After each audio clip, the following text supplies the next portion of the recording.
Episode 1 में हमें narration के थ्रू ये बताया जा रहा होता है कि कैसे लोग एक दूसरे को पानी और खाने के वजह से मारने लग गए थे। लेकिन तभी यूनपेई, माउसी और तियानडू नाम से 3 बड़े बड़े सिटी ने एक दूसरे से समझौता कर लिया था और ये 3 सिटी बहुत ही ज्यादा पावरफुल था।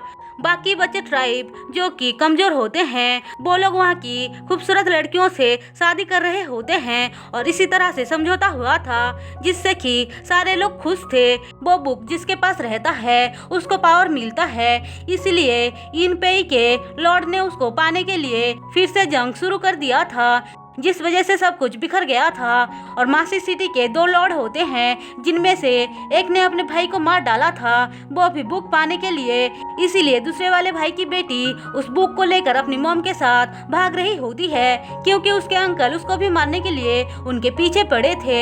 ये लोग भागकर तियानडू के पास जा रहे थे क्योंकि उन लोगों की एग्रीमेंट के हिसाब से उन दोनों का एंगेजमेंट हुआ था। उसकी मॉम कहती है इतने सालों बाद हम लोग जा रहे हैं, मैंने सुना है कि उनके गेट बंद होते हैं, हम कैसे एंटर करेंगे। लेकिन उसकी बेटी बोलती है हिम्मत रखो मॉम, हम वहाँ पे पहुँच सकते हैं। थोड़ी देर बाद ये लोग तियानडू में पहुंच जाते हैं और वहाँ पे जाकर अपनी आइडेंटिटी के बारे में बताकर गेट को ओपन करने के लिए बोल रहे होते हैं। अब हमें वहाँ के लॉर्ड को दिखाया जाता है जिसका नाम सिंगयून होता है। सिंगयून से उसका एक आदमी कहता है कि मौसी की प्रिंसेस आई है अपनी मॉम के साथ, उन लोगों के पीछे उनके ही राज्य के लोग पड़े हुए हैं। लेकिन सीन यहाँ पे कट हो जाता है और हम देखते हैं कि इन लोगों के ऊपर एरो से शूट किया जाता है जिससे बचने के लिए ये लोग भाग रहे होते हैं। लेकिन प्रिंसेस की मॉम इसी चक्कर में मारी जाती है और अपनी बेटी से कहती है तुम यहाँ से बचकर चले जाओ। प्रिंसेस उसको छोड़कर जाना नहीं चाहती थी लेकिन फिर भी वो उसको भेज देती है। प्रिंसेस को यकीन नहीं हो रहा था कि उसके पेरेंट्स अब इस दुनिया में नहीं रहे। प्रिंसेस अपने पेरेंट्स के समाधि के सामने कसम खाती है कि उन लोगों को जिसने मारा है उनसे वो बदला लेकर रहेगी। वो तियानडू के प्रिंस और अपने अंकल से नफरत कर रही होती है और बदले की आग में जल रही होती है। फिर वो कहती है हमें यिनपेई पे जाना चाहिए, अब वही है जो हमारी मदद कर सकते हैं। उसकी मेड बोलती है कि लेकिन मैरिज पास के बगैर हम लोग वहाँ पे एंटर नहीं कर सकते हैं, लेकिन फिर भी वो जाना चाहती थी इसलिए वो दोनों उस तरफ निकल पड़ते हैं। अब सीन शिफ्ट होकर हमें एक और प्रिंसेस को दिखाया जाता है। हमें पता चलता है कि इसकी शादी यिनपेई की प्रिंसेस से होने वाला है। ये प्रिंसेस इनागिस ट्राइब से होती है और इनागिस ट्राइब एक वीक ट्राइब होती है, इसीलिए यिनपेई जैसी बड़े ट्राइब से उसकी शादी होने जा रही थी। लेकिन वो उससे शादी नहीं करना चाहती थी, वो फ्री होके दुनिया घूमना चाहती थी, इसलिए वहाँ से भाग रही होती है। लेकिन तभी उसकी मुलाकात प्रिंसेस से होती है। वो लोग उससे पूछते हैं तुम कहाँ जा रही हो, तो वो कहती है अभी बताने की वक्त नहीं है, प्लीज मुझे अपने साथ ले चलो, कुछ गुंडे मेरे पीछे पड़े हैं। ऐसा बोलकर वो उनकी हेल्प लेना चाहती थी लेकिन तभी उसके लोग आ जाते हैं। वो ऐसा भी नाटक करती है कि वो लोग गुंडे हैं जिससे कि प्रिंसेस उसको बचाने के लिए उनसे लड़ाई करने लग जाती है। लेकिन तभी वो उनका घोड़ा लेकर भाग रही होती है, लेकिन घोड़ा वहाँ से हिलता भी नहीं है, इसलिए उसका बॉडीगार्ड उसको पकड़ लेता है और बताता है कि वो लोग इनागी ट्राइब से हैं और ये उनकी प्रिंसेस है जो यिनपेई के प्रिंस से शादी करने वाली है और ये भागना चाहती है। प्रिंसेस कहती है यिनपेई तो मैं भी जाना चाहती हूँ। इन लोगों को जैसे ही पता चलता है वो लोग प्रिंसेस को अपने साथ लेकर आते हैं, जहाँ पे प्रिंसेस उनको बताती है कि कैसे उसके अंकल ने उसके डैड को मार डाला और वो उनके पीछे पड़ा है। जो बात सुनकर दूसरी वाली प्रिंसेस को बहुत ज्यादा गुस्सा आता है और वो कहती है मैं तो उससे शादी करना नहीं चाहती हूँ, मैं तो फ्रीली जीना चाहती हूँ, पता नहीं क्यों मुझे ही उससे शादी करने जाना पड़ेगा। ऐसा बोलकर वो बहुत ही ज्यादा गुस्सा कर रही होती है। जो सुनकर प्रिंसेस कहती है कि तुम्हें ऐसा नहीं बोलना चाहिए, अगर तुम उससे शादी नहीं करोगे तो तुम्हारे ट्राइब को सफर करना पड़ेगा। दूसरी वाली प्रिंसेस कहती है पता नहीं क्यों हमेशा हम लड़कियों को ही बलिदान देना पड़ता है। प्रिंसेस कहती है अगर मैं तुम्हारे जगह होती तो मैं प्रिंस से शादी कर लेती। उसकी ऐसी बातें सुनकर दूसरी वाली प्रिंसेस के दिमाग में एक आइडिया आता है और वो उससे कहती है तुम तो यिनपेई जाना चाहती हो ना, क्या होगा अगर तुम मेरे जगह उससे शादी कर लोगे तो। ऐसा बोलकर वो दोनों ब्लड रिचुअल करते हैं जहाँ पे दोनों एक दूसरे के आइडेंटिटी स्विच करते हैं। हमें पता चलता है कि पहले वाली प्रिंसेस का नाम जिसिन है जो मासी ट्राइब से है और दूसरी वाली का नाम हुआंग है। ये दोनों ही अपना नाम चेंज कर लेते हैं।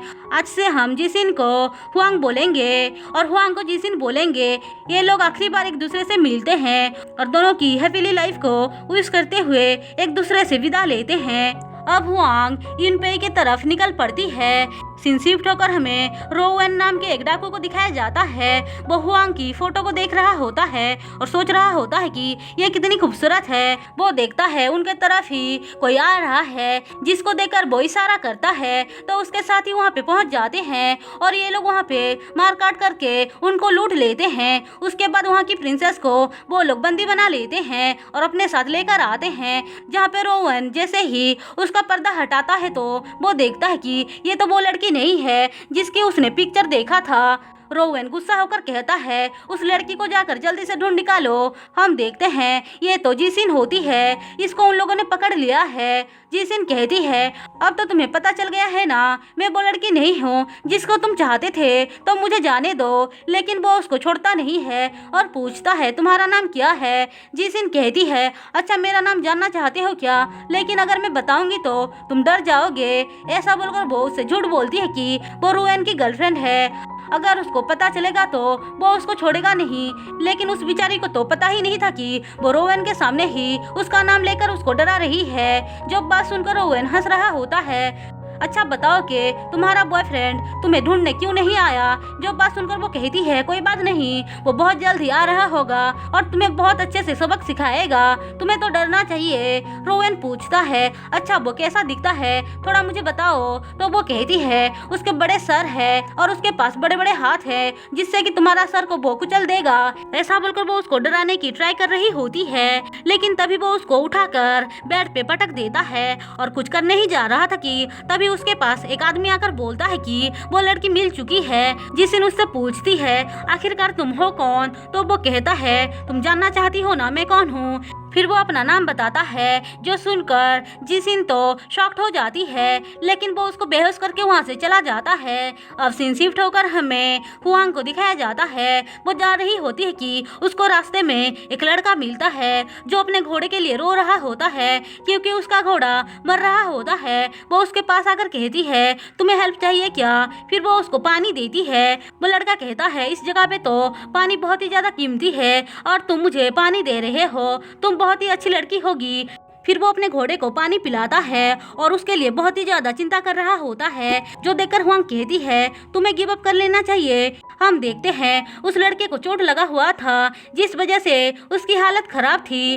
हुआंग उसको पानी पिलाकर वहाँ से जा रही होती है, लेकिन उसका दुपट्टा उड़ जाता है जिसको वो लड़का पकड़ लेता है और वो कहता है कि मेरा नाम सिंगयून है। ऐसा बोलकर वो बेहोश हो जाता है। हमें पता चलता है कि ये तियांडू का ही प्रिंस होता है, लेकिन हुआंग को पता नहीं था कि ये वहाँ का ही प्रिंस है। फिर वो उसको अपने साथ लेकर जा रही होती है, जहाँ पे सिंगयून उसके पास स्क्रॉल बुक को देखकर सोच रहा होता है कि इसके पास ये स्क्रॉल बुक कहाँ से आया है। फिर वो उससे उसका नाम पूछता है, लेकिन हुआंग कहती है हम दोनों बाय चांस मिले हैं, तुम्हें मेरी नाम जानने की कोई जरूरत नहीं है। जो सुनकर सिंगयून कहता है ठीक है मुझे यहाँ पे उतार दो। फिर वो उतर जाता है और जाते हुए कुछ सामान को गिरा देता है। सामान को देखकर उसको पता चल जाता है कि ये याजिन की प्रिंसेस है और वो उसे कहता भी है। हुआंग पूछती है तुम्हें कैसे पता चला। तो वो कहता है मैं एक बिजनेसमैन हूँ तो मुझे सब कुछ पता है, मैं हर तरफ घूमता रहता हूँ। फिर वो कहता है तुम इन पे ही जा रही हो ना, कोई बात नहीं मैं वहाँ पे पहुँच के तुम्हें रिपेयर कर दूंगा। ऐसा बोलकर वहाँ से जा रहा होता है, लेकिन हुआंग उससे रोककर पूछती है अच्छा तुम भी इन पे ही जा रहे हो क्या। और इसी के साथ एपिसोड 1 खत्म होता है।